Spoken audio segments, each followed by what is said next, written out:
When I was 7 months pregnant, I became very ill with depression, and it escalated quite quickly.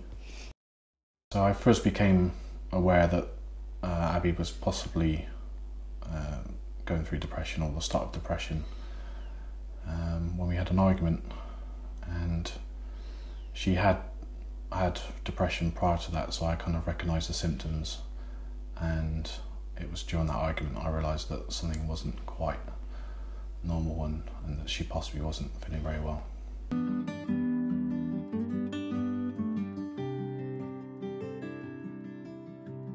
Yeah, I mean, I remember at the time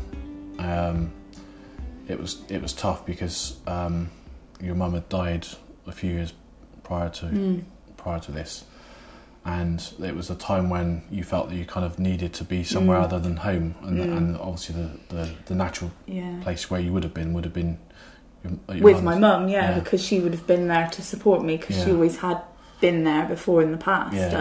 She wasn't around to help me at this time, and it's just tough seeing you unwell in hospital at that time, when we were kind of, before then we were so excited, and now seeing you in hospital, there's a kind of realisation that things were really bad. It was a massive shock, really, I think, because I'd been so well throughout the rest of the period of the pregnancy, and so excited about having a baby, that to then be feeling like that was a massive, massive shock, really.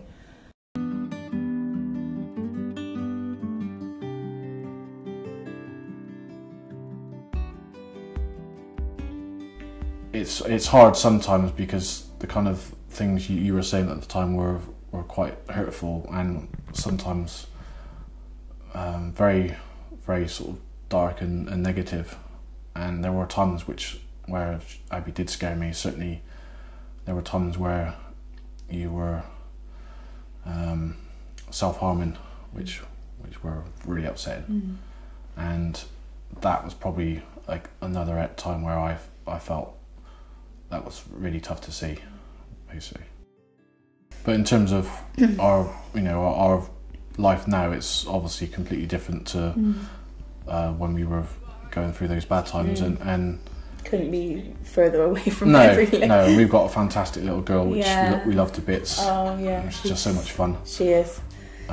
She's trying at times, I guess. Oh yeah, it's hard work. It is hard work being a parent, brilliant. But she is just she's a little character. And we wouldn't change it for the world, would we? No, she's amazing. Yeah. I think I would say to anybody that's suffering and is keeping it secret and trying not to sort of, or even you don't really understand what's going on, you just know that something's not right, I would go and get help, definitely.